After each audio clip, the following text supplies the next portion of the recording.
I'm Braden Schuch. I live in Sydney and I work for Dyer Australia. So I got into fishing from a very young age. My family used to go on holidays a lot. We used to go up the beach. Growing up in the Wide Bay area of Queensland, we used to go camping a lot, used to fish from a very young age. The tournament scene for me, I started kind of fishing that much that I wanted there to be a purpose with fishing, I guess. Instead of just going out, every weekend for the hell of it, I ended up wanting to do it for something. So I started to do some local comps in Queensland when I still lived up there before moving down to Sydney. And I started really getting into the bass scene, and that's kind of where I hit my stride there. I was living at Sunshine Coast, and I fished Brumber and Somerset a lot, and I just started loving bass a heap. So that was probably, I'd say about 8 years ago now.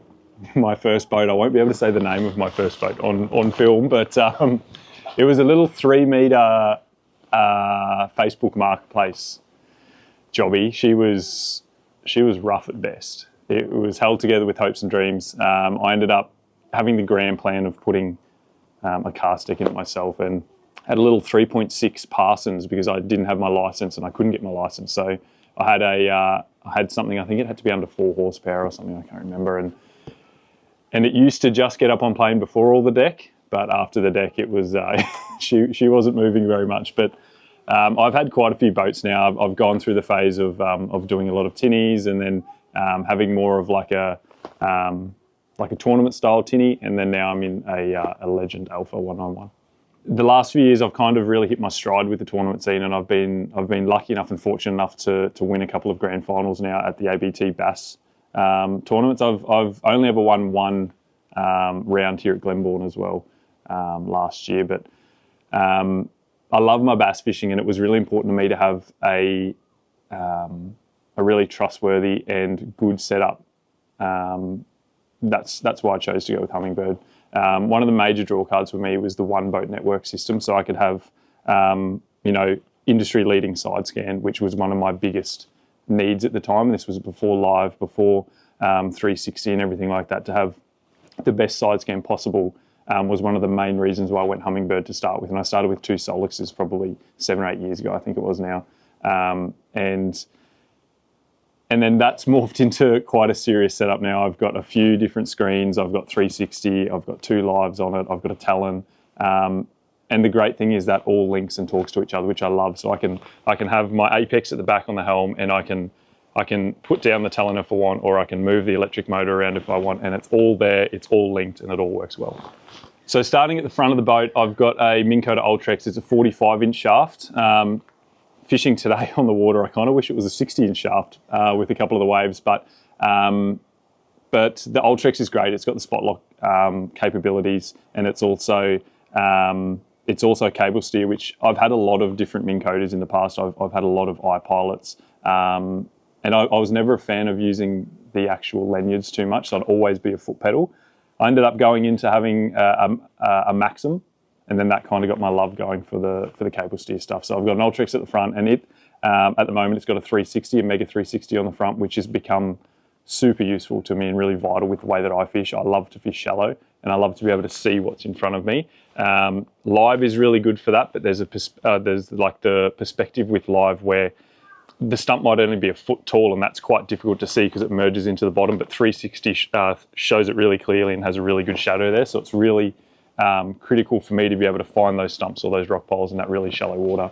I've got a target lock system on the Ultrex as well, which I've just put on there. I've got a Mega Live 1 that I use in landscape mode, so I'm just starting to dabble a bit with that to be able to see it in a different perspective. I normally use forward mode, which I love, and it's really useful for the way that I fish, but I really want to try to branch out and see things differently and utilise the 360, the forward, and the landscape mode.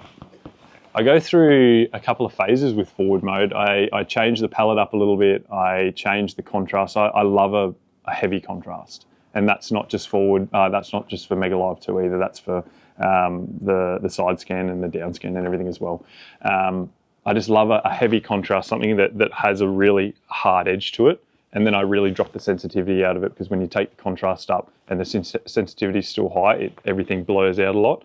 I'm not too worried about having things overexposed and blurred out, because you pick up those little details, especially these little baits that we're throwing. to be able to see that at distance. So I normally just drop the sensitivity back, but I'm not too worried about having it kind of blown out a bit.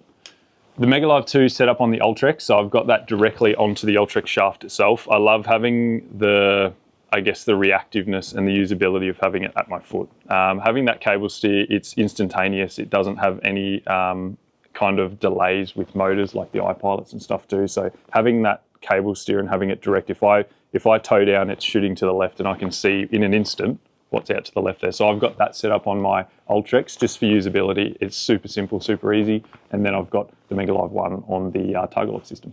My journey with the live sonar scene has been not a love-hate. I use it for purpose. I don't let it get in my head. I don't make me fish a certain way because of live sonar. I started off with Megalive 1 and I used to love it. I had it tuned to, I couldn't possibly get any better out of it. I could see my lures a little bit of distance, and I think I had it tuned pretty well for the Megalive 1 systems. Going into Megalive 2 now, I've had it for about a year now, and it is phenomenal. Like a step up from Megalive 1, you can see your lures at ultra distance now, 90 foot, and we're talking, small little plastics on a 1/6 jig head. You can see it out there as long as you can kind of see where it splashes and track it and you don't lose it.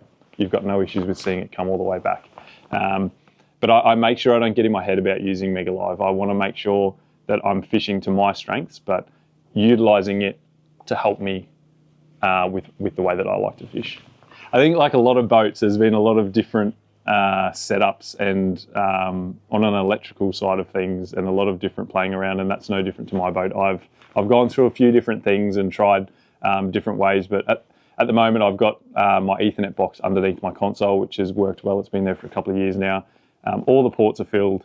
I don't think in the boat, even using the Apex as a secondary port, I don't have a spare port at the moment. Everything's chockers up with One Boat Network.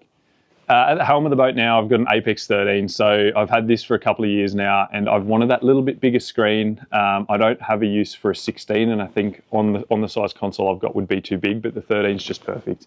I mainly use that as my standard kind of display. I've got maps at the top left, I've got 2D at the top right, and then I've got side scan at the bottom, and that's pretty much my standard display. If I've got two Solixes at the front as well, and one of those has always got that exact same display on there, so no matter if I'm at the front or the back, I can see the same thing.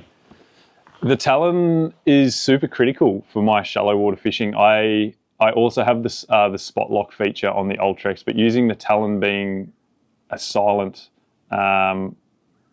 spike that goes into the ground. It's a 12-foot Talon. I've had it for a few years now. I've just got a single.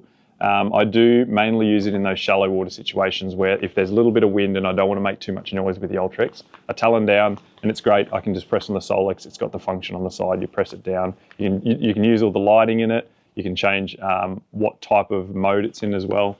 I also use it for pulling up on the bank and stuff as well. The powerhouse for the Ultrex is a 50 amp 24 volt lithium battery. So I used to use a lot of lead acid batteries. My boat, and I know that some other guys are similar as well, they love that weight in the back. So one of the biggest things that I found with going to lithium was getting the weight shifting right in it. I've still got a lead acid crank battery, but moving over to that lithium battery in the BLA 50 amp there, it's been a bit difficult to try and find the weights for it. But as a longevity side of things, I wouldn't change back to lead acid at all. You can get the full percentage out of your charge, and it's just a great thing. 50 amp isn't a massive battery for the boat that I have, but I've never killed it. I've been lucky enough to be with BLA for a few years now. I think my first two units, those many years ago, were with BLA through a sponsored anglers or a pro staff through a store that I used to live near on the Sunshine Coast. And that's kind of how I dabbled into it. I started off with the two Solix units, and it's definitely grown into something to be a full-blown system now.